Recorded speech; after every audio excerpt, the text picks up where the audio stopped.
వెయ్యకూడదు. అది పరిశుద్ధ గ్రంథం కాబట్టి. పరిశుద్ధమైన బైబిల్ గ్రంథంలో ఒక మాటను మనం ధ్యానం చేసుకుందాం. ఎన్నో సందర్భాల్లో ఈ మాట విని ఉంటావు. అయినా కానీ ప్రభు ఎందుకో నిన్ను పరిశీలించి, నిన్ను పరామర్శించి, నీ స్థితిని గుర్తెరిగి నీతో మాట్లాడటానికి వచ్చాడు. యెషయా ప్రవచన గ్రంథం 5వ అధ్యాయము 26, 27 వాక్యాలు. మరొక మారు యెషయా ప్రవచన గ్రంథం 5వ అధ్యాయము 26, 27 వాక్యాలు.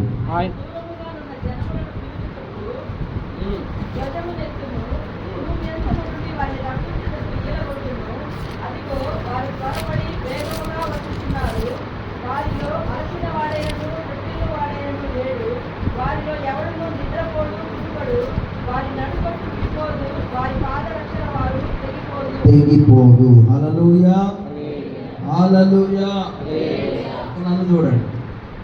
పరిశుద్ధమైన బైబిల్ గ్రంథములో యెషయా ఒక ప్రవక్త. ప్రవక్తలందరిలో పెద్ద ప్రవక్తగా పిలువబడుతున్నాడు. ప్రవక్తలందరిలో పెద్ద ప్రవక్తగాను.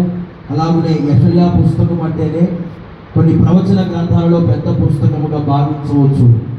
ఈ పెద్ద ప్రవక్త ఏమి బోధిస్తున్నాడు, ఈ ప్రవచన వాక్కు ఏంటి అనేది కనుక మనం కాస్త చదవబడిన లేఖన భాగాన్ని నిలచి ఆగి ఆలోచన చేసి చూడగలిగితే చక్కగా ఇక్కడ రాయబడినటువంటి మాట ఏమని, ఆయన దూరముగా ఉన్న జనులను పిలుచుటకు ధ్వజమునెత్తును, భూమి అంతముల నుండి వారిని రప్పించుటకు ఏల కొట్టును అని మాట్లాడుతున్నాడు.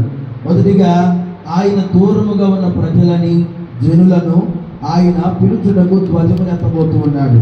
ఈ హోసన్న ప్రార్థన మందిరం అనేది ఒక ధ్వజము లాంటిది. ఈ హోసన్న ప్రార్థన సహవాసం అనేది ఒక ధ్వజము లాంటిది. నిన్ను, నన్ను, మనలందరినీ ప్రేమించిన యేసయ్య ఈ ప్రాంతంలో ఒక ధ్వజమును నిలబెట్టాడు, ఒక మందిరాన్ని నిలబెట్టాడు, ఒక సహవాసాన్ని నిలబెట్టాడు. ఎందుకయ్యా అంటే దూరముగా అనేక మంది దూరమైపోతున్నారు. దేవునికి దూరమైపోతున్నారు, దేవుని ఆత్మీయతకు దూరమైపోతున్నారు, పరలోక రాజ్యానికి దూరమైపోతున్నారు. దేవుని రాజ్య వ్యాప్తి అనేది వారి గుండెల్లో ఏమాత్రం వినబడటం లేదు, వారి మనసులో ఏమాత్రము కోరిక లేనే లేదు. కాబట్టి మనసున్న మహిమ కలిగిన రాజు మనుషులను గుర్తుపట్టి వారందరి కొరకు ఒక మందిరాన్ని ఏర్పాటు చేశాడట. ధ్వజము దేవుని ఆలయము, ధ్వజము ఒక జెండా, ధ్వజము ఘనతకు సూచన. ఒకదానిని నిలబెట్టి అక్కడికి ఆ ప్రార్థనా మందిరానికి జనులందరూ రావాలని ధ్వజమును నిలబెట్టి ప్రభు పిలవటం ప్రారంభిస్తూ ఉన్నాడు. ప్రారంభించిన తరువాత భూమి అంతముల నుండి వారిని రప్పించుటకు ఏల కొట్టును. ఒక విధంగా మీకు అర్థమయ్యే భాషలో చెప్పాలి అనంటే ఏల కొట్టును అనంటే విజిలేస్తూ ఉన్నాడు. అంటే ఒక కేక వినబడుతూ ఉంది. ఏంటి ఆ కేక? ఇదిగో ఫలానా నెమలి నగర్ అనేది, నెమలి నగర్లో హోసన్నా ప్రార్థనా మందిరం మేడగది మీద పెట్టారు. అక్కడికి మనం అందరము కూడా బయలుదేరి వెళ్ళాలి. ప్రతి ఆదివారం సాయంకాలపు వేళ ఆరాధన జరుగుతుందట. ఆరాధనలో పాటలు పాడుతారట, వాక్యములు బోధిస్తారట, దైవిక స్వస్థత ప్రార్థనలు చేస్తారట, మంచిగా ఆరాధన జరుగుతుందట. కృంగిపోయిన వారు లేవనెత్తబడుతున్నారు, బలహీనమైపోయిన వారు బలవంతులుగా మారుతున్నారు, శక్తిహీనులు బలాభివృద్ధిని పొందుకొని వెళుతున్నారట. అయితే మనము కూడా త్వరపడి భూమి అంతముల నుండి ప్రజలందరూ రావాలని యేసుక్రీస్తు ప్రభుల వారు ఈ ప్రార్థనా మందిరాన్ని ఏర్పాటు చేశాడు. భూమి అంతము అంటే భూమి ఎంతవరకైతే ఉన్నదో, భూమి ఎంతవరకైతే విశాలపరచబడి ఉన్నదో అంతవరకు ఉన్నటువంటి భూమి మీద నడుస్తున్న ప్రతి మనుషుడు, నల్లవాడైనా తెల్లవాడైనా, ఉన్నవాడైనా లేనివాడైనా, ఆస్తి కలిగిన వాడైనా, సామాన్యుడైనా సామంతుడైనా, పలుకుబడి కలిగిన వాడైనా పలుకుబడి లేనివాడైనా, వారు ఎవరైనా కానీ భూమి అంతముల నుండి ఏల కొట్టి పిలుస్తూ ఉన్నాడు. ఇప్పటి వరకు దూరం అయిపోయావు కదా, ఇప్పటి వరకు నా ప్రేమను తెలుసుకోలేకపోయావు కదా, ఇప్పటి వరకు నా గురించి నువ్వు పట్టించుకోలేకపోయావు కదా, నిన్ను రక్షించువాడు ఒకడున్నాడు, నిన్ను రక్షించి నిన్ను పోషించగలిగిన వాడు ఒకడు ఉన్నాడని గుర్తుపట్టలేకపోయావు కదా అని ప్రభు ఏల కొట్టి ఒక కేక వేసి ఒక విజిలేసి పిలుస్తున్నట్లుగా మనం చూడగలుగుతున్నాం. అయితే కేకని వినిపించుకున్న ప్రజలందరూ, ఆ కేక వినబడిన ప్రజలందరూ కూడా ఎలా రావాలి, ఎలా వస్తున్నారు అని కనుక చూడగలిగితే ఇక్కడ చాలా చక్కగా రాయబడి ఉంది. ఏమని? భూమి అంతము నుండి వారిని రప్పించుటకు ఏలకొట్టును, అదిగో వారు త్వరపడి, అందరు చెప్పొచ్చుగా, ఎవరు తెలిసి చెప్పొచ్చు కదా, వారు త్వరపడి వేగముగా వచ్చుతున్నారు, వారిలో అలసిన వారైనను తొట్టిల్లు వాడైనను లేడు. మనకు కావలసిన మాట ఈ పూట, ఈ రాత్రి, ఈ ఆరాధనలో మనము నేర్చుకోవలసినటువంటి మాట, ఇదిగో ప్రార్థనా మందిరం ఉన్నది అని ప్రభు పిలిపించి నీకు తెలియపరిచాడు. తెలియపరిచిన యేసయ్య నిన్ను పిలవటం మొదలుపెట్టాడు. పిలుపుని అందుకొని వచ్చే భక్తులు ఎలా రావాలి? వచ్చే భక్తులు, విశ్వాసులు, ఆత్మీయులు, దేవుని ఎరిగిన వారు, దేవుని మీద ప్రేమ ఉన్నవారు, దేవుని అంటే ఇష్టమైన వారందరూ కూడా జనులు ఎలా రావాలి అనేది ఇక్కడ చాలా వివరంగా రాయబడి ఉన్నది. వారు త్వరపడి వేగంగా వస్తున్నారు కదా, నడుచుకుంటా వస్తున్నారు కదా. అక్కడ ఈ బైబిల్ అలాగుందా? ఎలాగుంది బైబిల్లో? త్వరపడి నత్తలాగా నడుచుకుంటూ వస్తున్నారు వాళ్ళు. ఎందుకయ్యా అంటే మందిరం యాడికి పోదు, అక్కడే ఉంటది. ఆరాధన 7 గంటల కంటే 8:30 దాకా 9 దాకా జరుగుతుంది. త్వరపడి యేసుప్రభు అక్కడే ఉంటాడు. అయినా మన ఇంట్లో ఏ పని ఉందో, మన వంట పని ఏందో, మన ఇంటి పని ఏందో అని తెలియదా అనుకొని వారందరూ యేసయ్య మాట విని వెంటనే ఎలాగొచ్చారు? చిన్నగా తాంబేలులాగా నడుచుకుంటా వచ్చారు. మీ బైబిల్ ఏమైనా రాసుకుందా? నాకు కనపట్లేదు. ఈ బైబిల్ ఏమైనా అలా రాసిందా? ఏమని రాస్తుంది చెప్పండి ఒకసారి అందరూ కలిసి. త్వరపడి వేగముగా వచ్చుతున్నారు. ఇప్పుడు నీవు నీ మనస్సాక్షిని చేయబెట్టుకోడు. ఇక్కడ ప్రార్థనా మందిరం ఉందని నాకు తెలుసు. ఆరాధన ఎన్ని గంటలకి చెప్పాలి? ఎన్ని గంటలకు వచ్చావు? ఆరాధన ఎన్ని గంటలకండి? 6:30కేనా? 6:30కే కదా. 6:30కి వచ్చిన భక్త మానవాళి ఎవరున్నారు ఇక్కడ? ఎవరు లేదు. ఇదిగో ఇక్కడ నీ గురించే రాయబడి ఉంది. నీ గురించి, నా గురించి ఒకవేళ రాయబడి ఉంది. వారందరూ ధ్వజమునెత్తి, యేసు ప్రభు ధ్వజమునెత్తి ఏల కొట్టి పిలిస్తే వారందరూ త్వరపడి వేగముగా వచ్చుతున్నారు. వారిలో, ఎవరిలో? వచ్చే వారిలో, భక్తులందరిలో, దేవుని మాట వినిన వారందరిలో, ఆయన పిలుపును అందుకున్న వారందరిలో అలసిన వాడైనను త్రొట్టిల్లు వాడైనను ఒక్కడు కూడా లేడంట. కొట్టు గట్టిగా, చప్పట్లు గట్టిగా. అలసిపోయిన వాడు, త్రొట్టిల్లిపోయిన వాడు ఒక్కడు కూడా లేడు అనడానికి గల కారణం ఏంటంటే ఆయన పిలుపు మీద, ఆయన సంఘము మీద, ఆయన సహవాసం మీద వాళ్ళకున్న వైరాగ్యము, వాళ్ళకున్నటువంటి ఆసక్తి అలాంటిది. కాబట్టి ఈరోజు మనం నేర్చుకోవాల్సింది ఏంటంటే భూమి అంతము నుండి మనం పిలిచాడు. ఎక్కడో ఉన్న నీ స్థితి, పడిపోయే నీ స్థితి, జారిపోయే నీ స్థితి, కృంగిపోయే నీ స్థితి, నలిగిపోయే నీ స్థితి, అందరూ పారవేసి అందరికి దూరం అయిపోయిన నీ స్థితిని ఆయన ఈల కొట్టి, ఇదిగోరా అందరూ దూరం చేసినా నేను నిన్ను దూరం చేయను, అందరికీ భారమైన నువ్వు నాకు భారము కావు అని చెప్పేసి పిలిస్తే ఆ పిలుపును అందుకొని ఇంత దూరం బయలుదేరి వచ్చావు. వచ్చేటప్పుడు ఎలా రావాలి? పరుగున అయ్యో ప్రభు పిలిచాడు కదా, వేగవంతము కలిగి త్వరపడి సిద్ధపడి మనం ముందుగానే వెళదాము. సేవకుని కంటే మనం ముందు వెళదాం, మందిరంలో అందరికంటే మనం ముందు వెళదాం అనుకొని వచ్చిన భక్తులు ఎంతమంది ఉన్నారండి? ఇక్కడ ఎంతమంది ఉన్నారు? ఆ వేగం అనేది నీలో లేదు కాబట్టి, ఆ త్వరపడి వచ్చే అనుభవం నీలో కనబడట్లేదు కాబట్టి బాధపడవలసిన నీవు ఇంకా సంతోషంగా ఉంటున్నావే, ఇంకా నువ్వు సంతోషంగా ఉంటున్నావు. ఇక నుంచైనా, ఈ రోజు నుండైనా, ఈ గడియ నుండైనా ప్రభు ఎదుట ఆనబెట్టి చెప్తున్నాను, మీ అందరి మనసులు మార్చుకొని 6:30 కంటే ఆరాధన 6 గంటలకే వచ్చి మందిరంలో మీరు కూర్చోబోతున్నారు. కూర్చుంటామన్న వాళ్ళు మాత్రమే అలేలే చెప్పండి గట్టిగా. అడిగారని కాదు, గుర్తుపెట్టుకో. అడిగారని కాదు, ప్రభు సన్నిధి గుర్తుపెట్టుకో. ఆమె చెప్పి నిన్ను చూస్తున్నాడు, చెప్పించిన నన్ను కూడా చూస్తున్నాడు. ఆయన చెప్పించిన నన్ను చూస్తున్నాడు, చెప్పిన నిన్ను చూస్తున్నాడు. ఆయన ఇక నుంచి అయ్యా నా రూట్ మ్యాప్ను మార్చుకుంటాను.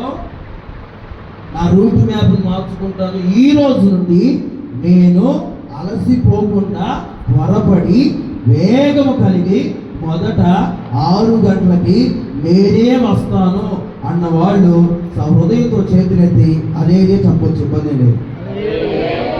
అక్కడక్కడ చేతులు ఎత్తినే చూడండి. ఎందుకు వచ్చిన బాధ ఆయనకి ఏం చెప్పేసి వెళ్తాడు. రేపు రోజు నా బాధ నేను పడాలి కదా, చేతులు ఎత్తకుండా మౌనంగా ఉంటే పోలా అనుకుని మౌనంగా ఎత్తాడు. మహాత్మాన్ని బాబోయ్. హల్లెలూయా.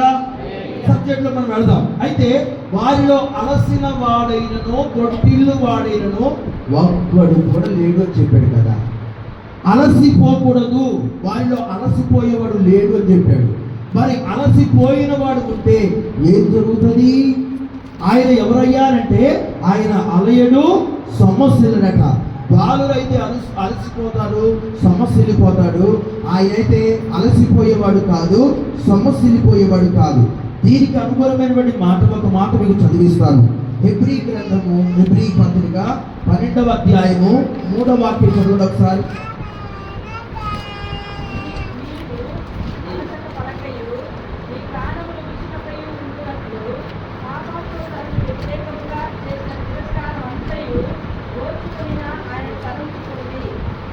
మీరు అలసట పడకయు మీ ప్రాణములు విసుగకయు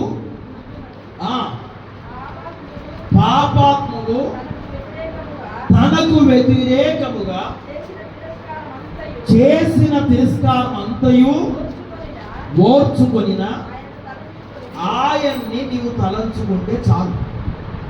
ఆయన తలంచుకుంటే చాలు. ఇక నీ జీవితంలో నేను అలసిపోవలసిన పరిస్థితి వస్తుంది, అలసిపోతున్నానే మాట నీ నోట వినబడతాయి. అసలు మనం అలసిపోతే ఏం జరుగుతుంది? అలసిపోకూడదు. ఓకే అయ్యా, నువ్వు చెప్పావు, మేము అదేది అని చెప్పాము, చేతులు ఎత్తామయ్యా. అసలు అలసిపోతే ఏం జరుగుతుందో మాకు చెప్పొచ్చుగా అన్నట్టుగా చూస్తున్నావు. నీ చూపే నాకు అర్థమైంది కాబట్టి అలసిపోతే ఏం జరుగుతుందో చెప్తాను చూడండి. ఆదికాండము 25వ అధ్యాయము 29వ వాక్యం చదవండి ఒకసారి. అలసిపోతే అసలు ఏం జరుగుతుంది? ఒకనాడు యాకోబు కలగూర వంటకియు వండుచుండగా ఏశావు అలసిన వాడై పొలములో నుండి వచ్చి, నేను అలసి ఉన్నాను, ఆ ఎర్రగా ఉన్న దాంట్లో కొంచెం దయచేసి నాకు పెట్టుమని అడిగాను. అందుచేత అతని పేరు ఎదోము అనబడెను. అందుకు యాకోబు, నీ జ్యేష్ఠత్వము నేడు నాకిమ్మని అడుగగా అడుగగా ఏశావు, నేను చావబోచున్నాను కదా, జ్యేష్ఠత్వము నాకెందుకనెను. జ్యేష్ఠత్వం నాకెందుకు అని నేను ఒకటి గుర్తుపెట్టుకో. తండ్రి కోరుకున్నాడు ఏమని? నా పెద్ద కుమారుడిని నేను ఆశీర్వదించాలి. మొదట జ్యేష్ఠుడు పెద్దవాడికే ఆస్తి అయినా ఆశీర్వాదమైన వాడికే దక్కాలని తండ్రి కోరుకున్నాడు. ఈ కుమారుడైనటువంటి వాడు ఒక రోజున వేటకు వెళ్ళిపోయాడు. వెళ్ళిపోయిన తర్వాత వేటాడి మాంసం తీసుకొద్దామని ఆశతోనూ ఆకాంక్షతో వేటకు వెళ్ళాడు అడవిలోనికి. వెళ్ళిన తర్వాత ఆ వేటాడడానికి ఆ యొక్క ఏ పశువు కానీ ఏది కూడా జంతువు దొరకలేని పరిస్థితి. కాస్త వేటాడి అలసిపోయి కుప్పలా కూలిపోయి ఒక చాట పడిపోయిన తర్వాత ఆ ఏశావు దగ్గరికి వెళ్ళి, ఇదిగో ఈ రోజున ఆ ఎర్రగా ఉంది చూడు, ఆ ఆహారం నాకు వంట చేసి పెట్టేసేసి నా జ్యేష్ఠత్వం నాకు అక్కర్లేదు, దాన్ని నీవే తీసుకో. ఎందుకు? నేను చనిపోతాను కదా, నాకు వద్దులే, నాకు అక్కర్లేదు. ఎవరైనా బాగా ఉద్యోగాన్ని సంపాదించి ఉద్యోగం వచ్చేంత వరకు కూడా ఎన్నో ఖర్చు పెట్టి ఎన్నో వేలకు వేలు దారపోసి ఎన్నో హాస్టల్లో చదివి ఎన్నో సీట్లు కొట్టాలని చెప్పి ఎదురు చూసి తీరా రేపు ఉదయానికి గవర్నమెంట్ జాబ్ని చేతిలో పెడతామంటే నాకు అక్కర్లేదు, వాళ్ళకి పెట్టమని అంటారు ఎవరన్నా? నేను అడిగిన మాట మీకు అర్థం ఏందో కాలేదు. సంవత్సరం రోజులు కష్టపడి సంవత్సరం రోజులు ఎన్నో పాటలు పడి అప్పు తీసుకొచ్చి చదివించి అన్నీ చేసి ఇక తీరా రేపు ఉద్యోగానికి నువ్వు అటెండ్ కాకపోతున్నావు, నీకు గవర్నమెంట్ జాబ్ ఇవ్వడానికి వాళ్ళు పిలుస్తున్నారు, ఇంటర్వ్యూకి పిలుస్తున్నారు అనగానే ఏమంటావు? ఇన్ని రోజులు తిరిగా నాకు అక్కర్లేదు, వాడిని తీసుకోమను అంటావా? ఎందుకంటారు? కానీ ఇక్కడ ఏషావు ఏం చేశాడు చూడండి, బాగా కష్టపడ్డాడు, వేటాడదాం అనుకున్నాడు, బయలుదేరి వెళ్ళాడా. అలసిపోయిన తరువాత తన ప్రాణం ఏమైపోయింది తెలుసా? అలసిన వెంటనే జ్యేష్ఠత్వం కూడా నాకు అక్కర్లేదు, నువ్వే తీసుకునేటట్లుగా మారిపోయింది.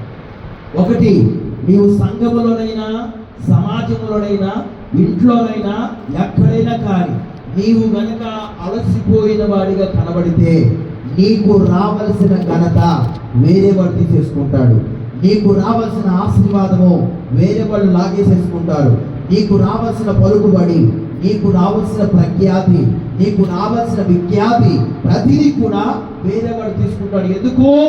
అలసిపోయిన వాడిగా ఉంటే జ్యేష్ఠత్వాన్ని నీ చేతులారా నీవే అమ్మి వేసుకునే పరిస్థితులు అవుతాయి. కాబట్టి అలసిపోయే వాడికి వచ్చే నష్టం ఏంటంటే జ్యేష్ఠత్వాన్ని నీవు పోగొట్టేసుకుంటావు. కాబట్టి నువ్వేం చేయాలి? అలసిపోకూడదు. దానికి అనుకూలమైనటువంటి మాట, అలసిపోతే జరిగే నష్టం ఏందో మాట కూడా చదివిస్తా. ద్వితీయోపదేశ కాండము 25వ అధ్యాయము 18వ వాక్యం చదవండి ఒకసారి. అలసిపోతే వచ్చే నష్టం ఏంటో. నీవు ప్రయాసపడి అలసి ఉన్నప్పుడు నీ వారిలో నీ వెనుకనున్న బలహీనులందరినీ హతము చేసెను. నీవు స్వాధీనపరుచుకున్నట్లు నీ దేవుడైన యెహోవా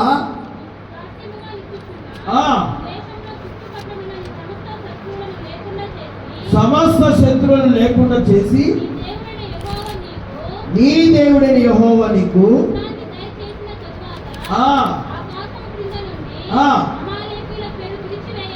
అమాలేకీయుల పేరు తుడిచివేయవలెను, ఇది మరచిపోవద్దు. హల్లెలూయా, హల్లెలూయా.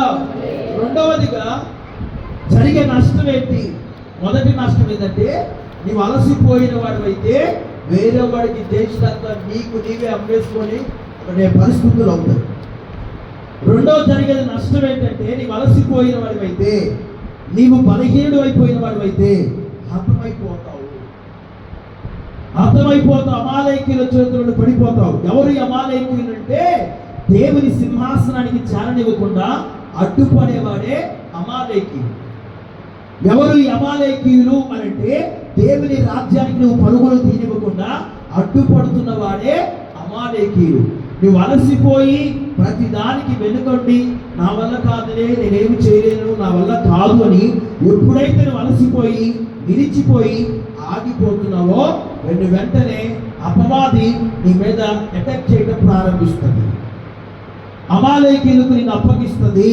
కాబట్టి అలసిపోయే వారి గుంపులో, అలసిపోయే వారి సంఖ్యలో ఏ మాత్రము కూడా నీవు కనబడకూడదు. అయితే 3 మాటలు అయితే నేను రాసుకొని వచ్చా. ఏ విషయాలలో మనము అలసిపోకూడదు. అర్థమైందా క్వశ్చన్ మార్కు? మనము ఏ విషయాలలో ఏం చేయకూడదు చెప్పాలి. అందులో గట్టిగా అలసిపోయేటట్టు చెప్పొద్దు, అలసిపోకూడదు అనేటట్టు చెప్పు.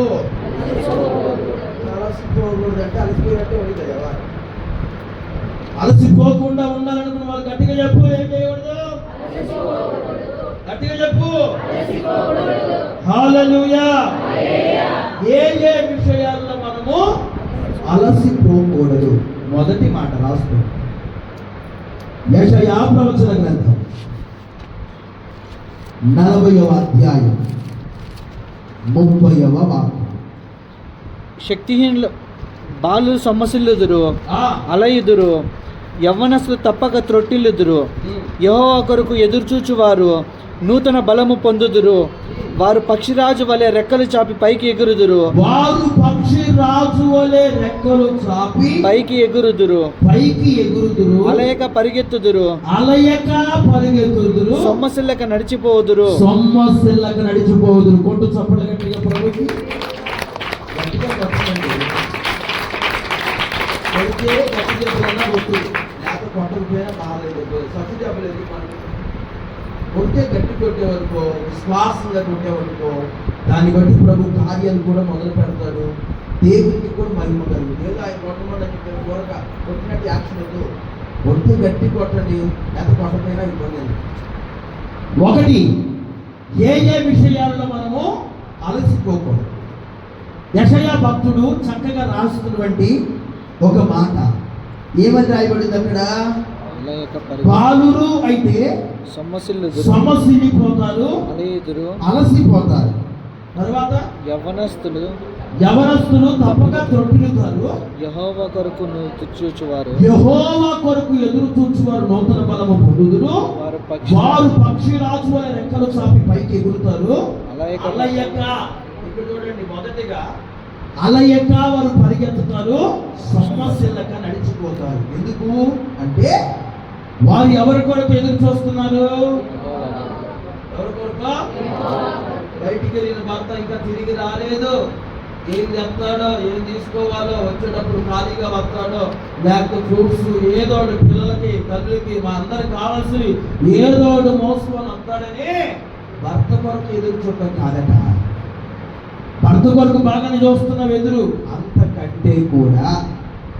అంతకంటే కూడా ఎవరు యెహోవా కొరకు ఎదురు చూడగలుగుతారో, అయ్యో ఈరోజు నా ప్రభు నా ఇంటికి రాలేదు, ఇంకా ఎందుకు రావట్లేదు ఆయన? ఈరోజు వస్తానేమో. అబ్రహాం చూసారా? అబ్రహాం ఎలాగ ప్రతిరోజు వంట లోపల భోజనం చేసేవాడు, గుమ్మం దగ్గరకు వచ్చి కూర్చోడు.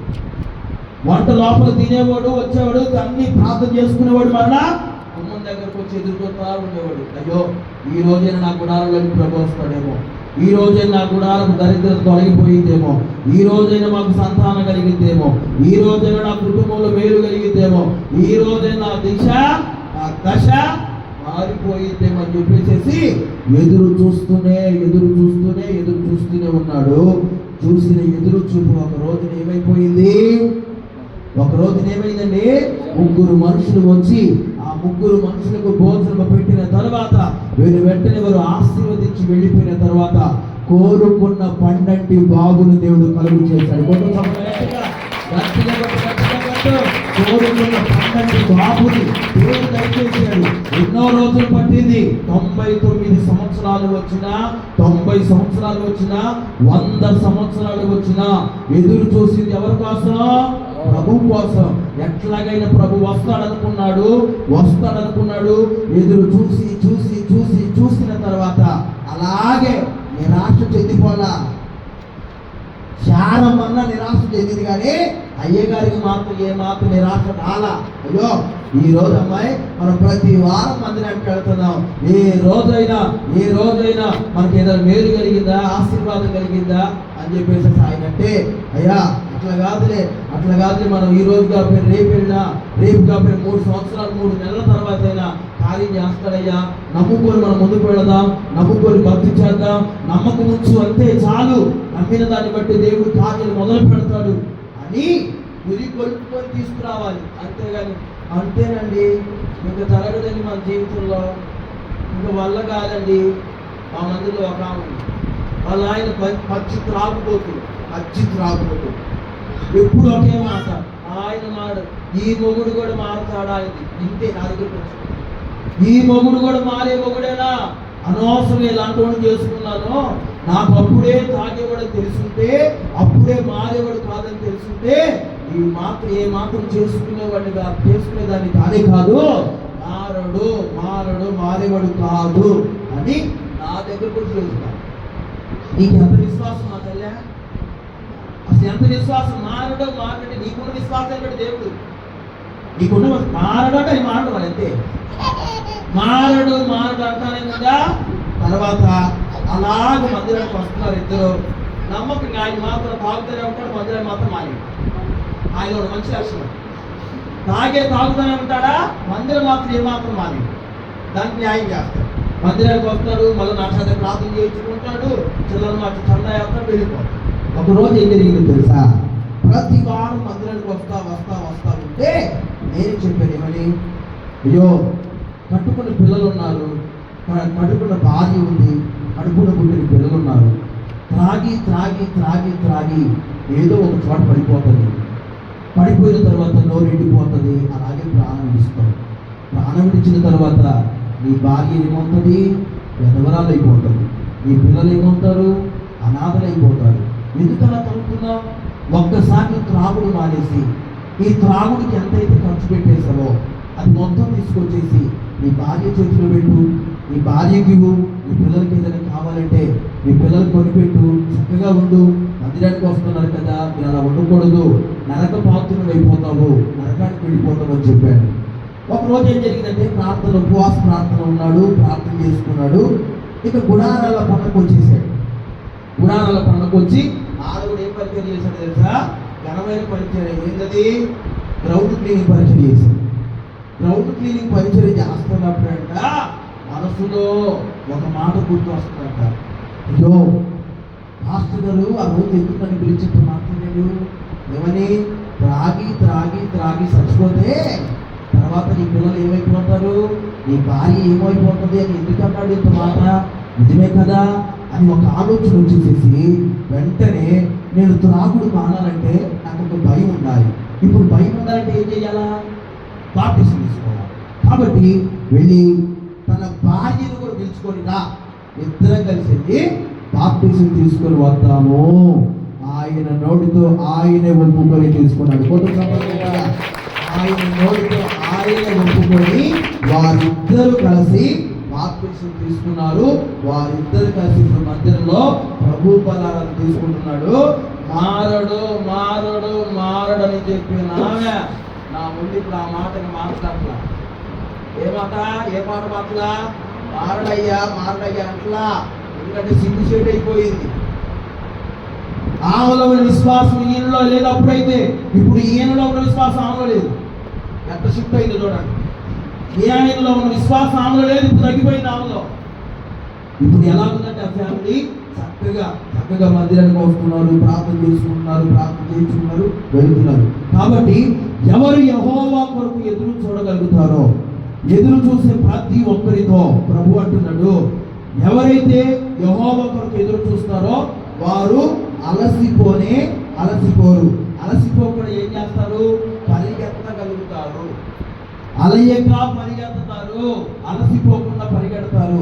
పరిగెత్తే వాణిగా నీవు నేను మనమందరం మారిపోగలిగితే ఖచ్చితంగా నీకు ఒక బహుమానాన్ని దేవుడు ఇవ్వబోతూ ఉన్నాడు.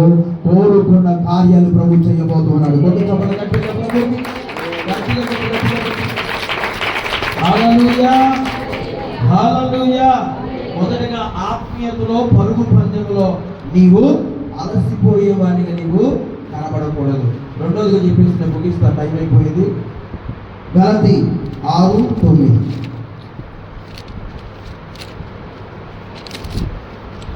మనము మేలు చేయుట యందు విసుకక యుందుము. మనము అలయక మేలు చేసితిమని తగిన కాలమందు పంట కోతుము. చాలు. ఒకటి, మనము ఏ విషయాలు అలసిపోకూడదంటే ఈ ఆత్మీయ యాత్రలో దేవుని యొద్దకు పరిగెత్తే విషయంలో మనం అలసిపోయేవారిగా కనబడకూడదు. మొదటి పాయింట్. రెండవదిగా ఏ విషయంలో మనం అలసిపోకూడదు అంటే మేలు చేసే విషయంలో మనము అలసిపోయే వారిగా ఉండకూడదు. చాలా మంది ఏం చేస్తారు అంటే వాళ్ళకి శక్తి ఉన్నంత కాలం కూడా, వారికి ఓపిక ఉన్నంత కాలము కూడా ఎన్నిసార్లు ఇతరులు కీడు చేసినా వీళ్ళు మాత్రము మేలు చేస్తూనే ఉంటారు, మేలు చేస్తూనే ఉంటారు. ఉన్నట్లుగా ఉండి మేలు చేసి చేసి చేసి చేసి చేసి ఒక్కసారిగా వారికి ఏమైపోతుంది అంటే సతికల పడిపోయి అలసిపోయి ఇక మా వల్ల కాదు, మేము చేయలేము, మా వల్ల కాదు, మా శక్తి ఉన్నంత వరకు మేము మేలు చేసాము, మా వల్ల కాదని చేతులు ముడుచుకొని ఒక పక్కన కూర్చేసుకుంటారు. అయితే ప్రభు అంటాడు, నీవు మేలు చేసే విషయములో అది ఎప్పుడైనా నీ ప్రాణము పోయేంత వరకు కూడా ఎలాంటి శత్రువుకైనా, ఎలాంటి మిత్రుడికైనా, ఎలాంటి వాడికైనా మేలు చేసే విషయములో అలసిపోకుండా గనక నీవు ఉన్నట్లయితే వాళ్ళు నీకు పడట్లా అయినా నువ్వు మేలు చేయి, వాళ్ళంటే నీకు పడట్లా, నువ్వంటే వాళ్ళకి పడట్లా అయినా మేలు చేయి. ఏది అసలు పట్టనట్టుగా ఉంటున్నారు, పిలిచినా కానీ పలకట్లేదు, వందనా చెప్పినా కానీ చూడట్లేదు, సమాధానమే లేదు, అయినా మేలు చేయి. ఇదిగో ఒక రోజు రాబోతుంది, ఏది నువ్వు విత్తావో, దేని కొరకు నువ్వు ప్రయాసపడ్డావో, దేని కొరకు నువ్వు ఎదురు చూసి పరుగులు తీసావో అదే పంటను సంతోషముతో నువ్వు కోసుకొనబోతూ ఉన్నావు.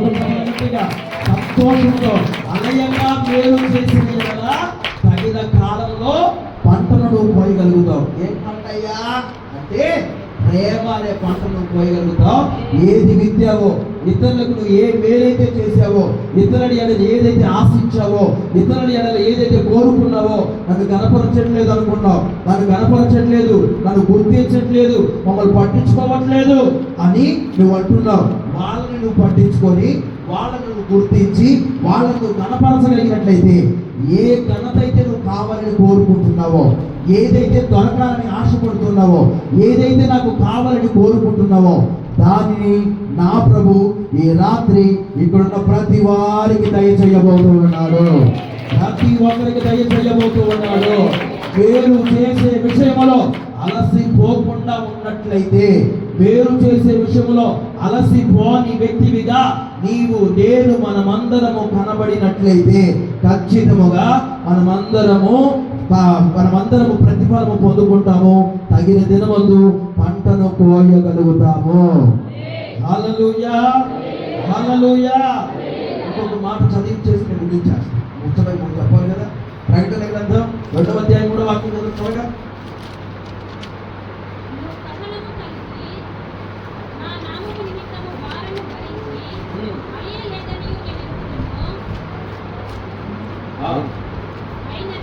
నా నామము భరించి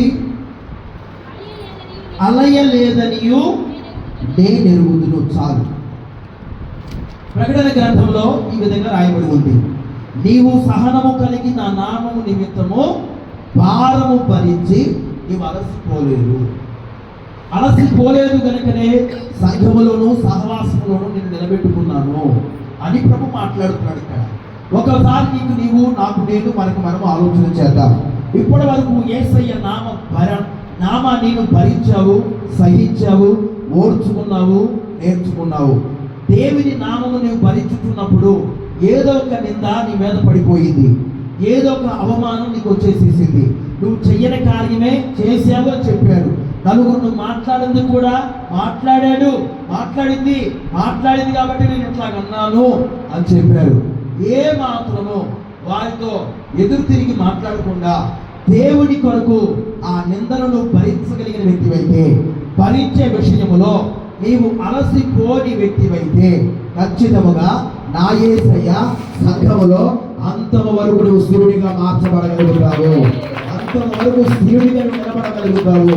ఎందుకయ్యానంటే ఆయన నామాన్ని తెలుసుకున్నావు, ఆయన నామస్మరణ చేస్తూ ఉన్నావు, ఆయన నామాన్ని భరిస్తూ ఉన్నావు.